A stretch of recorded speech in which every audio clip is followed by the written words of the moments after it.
Pozdrav svima! Danas pravimo pitu od sira sa gotovim korama.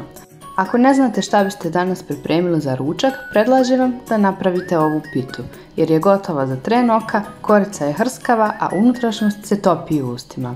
Prije nego što počnemo, zamolila bih vas da me podržite i besplatno se pretplatite na moj kanal. Obavezno mi pišite u komentarima koju pitu najviše volite i odakle gledate moj video. A sada, hajde da pripremimo ovu preukusnu brzu pitu. Za pripremu fila će vam trebati pored kora za pitu, svježi sir, pavlaka, jedno jaje i sol, a za premaz će vam trebati 2 jaja, jogurt, ulje i sol. Za posipanje susam. Najprije pravimo fil. U veću zdjelu istresite svježi sir i pavlaku. A potom dodajte sol i jedno jaje. Sve sastojke izmiješati dok ne dobijete gustu kompaktnu smjesu. Smjesu obavezno probajte kada izmiješate, ukoliko vam nije slano dodajte slobodno još soli po želji. Zdjelo ostavite sa strane dok pripremate preliv za pitu. U manju zdjelicu najprije umutite 2 jaja.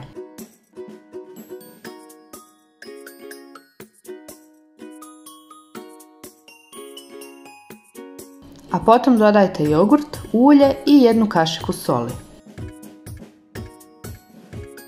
Izmiješajte tako da vam ulje ne bude na površini i ostavite sa strane kod smjese od sira.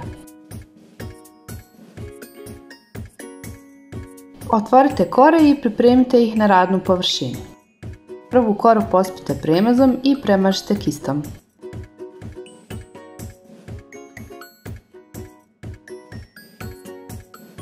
A zatim dodajte i drugu koru koju ćete također premazati i na nju stavljati nadjev od sira.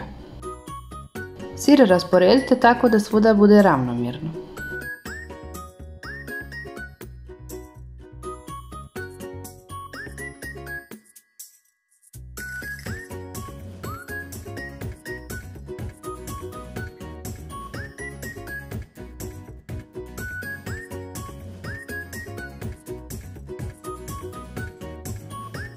A potom pažljivo urolajte. Sipajte ulje u pleh u kojem ćete peći pitu i premažite kistom. Urolanu pitu redajte u nauljen pleh.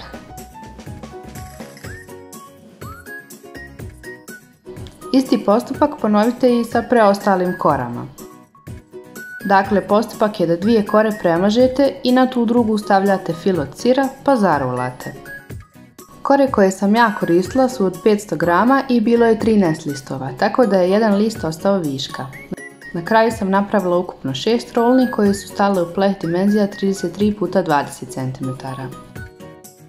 Kao što vidite, pita se vrlo jednostavno pravi i idealna je za napraviti ako nemate puno vremena za kuhanje i razvlačenje tijesta, a bit će gotova za svega pola sata.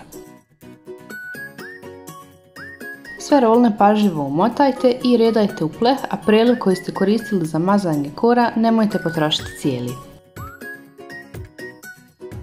Uključite pećnicu da se zagrije na 250 stepeni. Preostali preliv istresite na pitu i premažite kistom, a potom pitu pospite susamom.